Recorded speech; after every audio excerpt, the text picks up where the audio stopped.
सुप्रभात मैं जगेंद्राणा। सच्चिदानंद की प्राप्ति, सच्चिदानंद की प्राप्ति। ये ईश्वर सर्वत्र व्याप्त है, फिर भी हम इसकी कल्पना तब तक नहीं कर पाते हैं,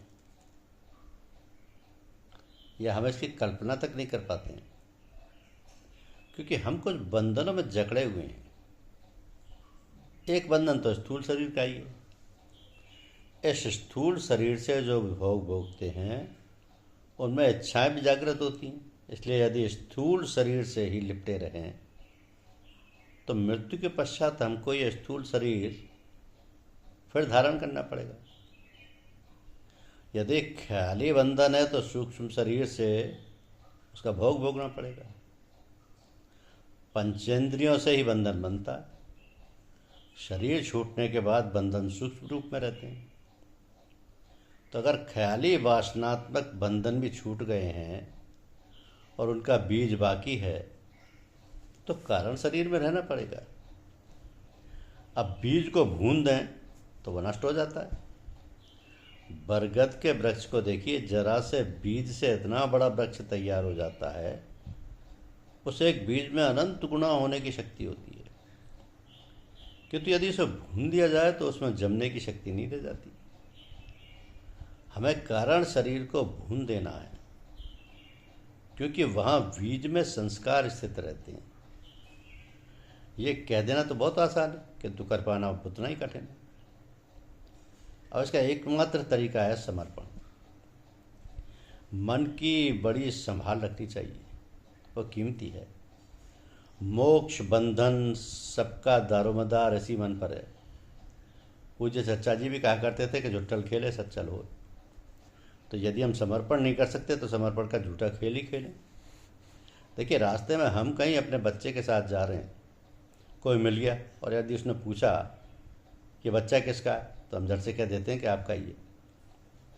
इस प्रकार यदि हम ये भाव बनाते रहें कि सब कुछ ईश्वर का है, चलते फिरते उठते बैठते यदि ये धारणा दृढ़ करते रहें तो अवश्य समर्पण की स्थिति में हम पहुंच जाएंगे।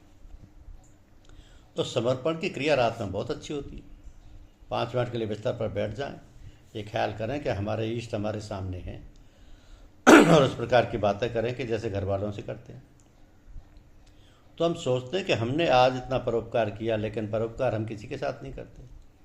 हम जो भलाई करते हैं उसका एहसान दूसरों पर लादते हैं, इसलिए हमारे इस ख्याल का भी संस्कार बन जाता है और उसका भी फल भोगना पड़ता है। तो एहसान आपने अपने पर किया, अर्थात जो परोपकार आपने किया अपने को खुश करने के लिए किया, किंतु यदि लाद दिया दूसरे पर कि हमने इसके साथ उपकार किया और उसका जो संस्कार बना सब होगा। ये कैसी दिल लगी है कि जिस घोड़े पर बैठे हैं उस पर बोझ न रखकर बोझ अपने ऊपर रखें। तो इसलिए परोपकार को दूसरे पर एहसान न समझकर अपने इष्ट से प्रार्थना करें कि हमने जो उपकार किया, जो नेक काम किए, सब तेरे अर्पण। जो भूल हमने की उनको भी अपने इष्ट को अर्पण करें और कहें, हे परमात्मा, अपनी दया व कृपा हम पर करें, हम अपराधी हैं, हमें ऐसा साहस और बुद्धि दो कि मैंपन समाप्त हो जाए। मेरा मुझ में कुछ नहीं, जो कुछ है सो तो। बस इसी ख्याली तौर से अच्छे और बुरे सब अर्पण करें। ये जुट्टल खेल है। इसी प्रकार ख्याली समर्पण करते करते एक दिन वो सच्चा हो जाएगा।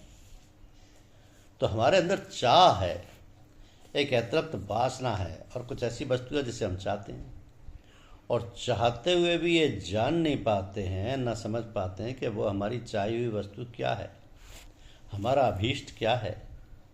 इस चाह के पीछे व्यक्ति बावला बना हुआ चक्कर काटता रहता है, किंतु उसकी इच्छा ज्यों की त्यों बनी रहती है। इस बात का विचार हमको करना है कि वह अभीष्ट वस्तु है क्या। संसार की प्रत्येक वस्तु देखकर ये मालूम होता है कि जो चीज़ पैदा होती है वो कुछ दिन रहती है और फिर नष्ट हो जाती है। इसको शास्त्रीय भाषा में कहेंगे कि उत्पत्ति, स्थिति और प्रलय। ये तीनों बातें सबके साथ लगी हुई हैं। इसलिए हमारी यह धारणा बन गई है कि संसार में संसार की हर वस्तु आने जाने वाली है लोग प्राय पूछ बैठते कि संसार क्यों बना, उसे किसने बनाया, किस लिए बनाया, किसके लिए बनाया।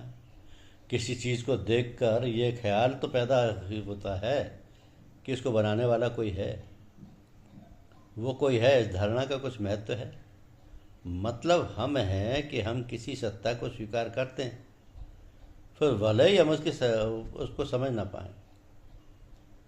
तो ये समझ ना पाना ही तो एक समस्या है, एक गुत्थी है, एक प्रश्न है।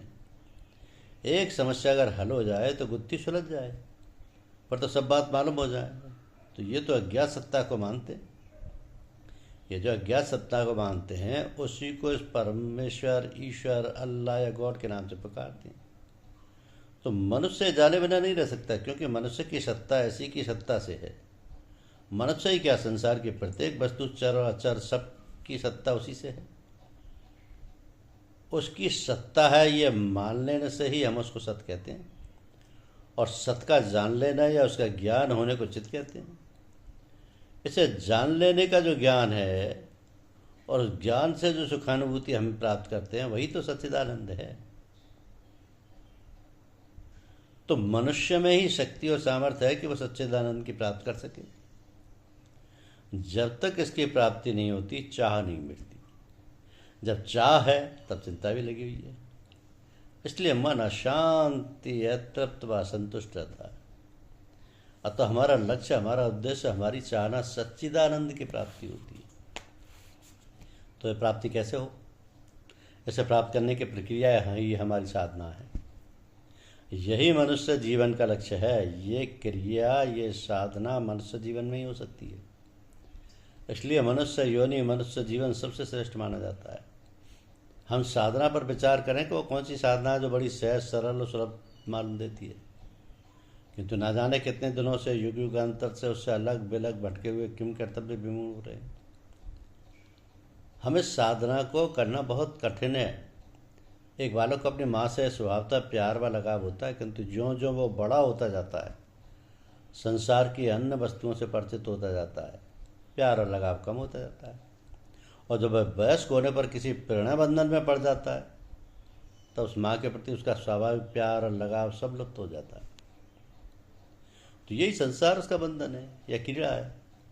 जिस माता पिता ने पैदा किया, पालन पोषण किया, यदि हम उसके कर्तव्य के प्रति सजग रहें और सजग रहकर संसार के सारे कार्यकलाप करते रहें, तो फिर उसके प्यार बंधन के सिवाय और कोई बंधन हमें बांध नहीं सकता।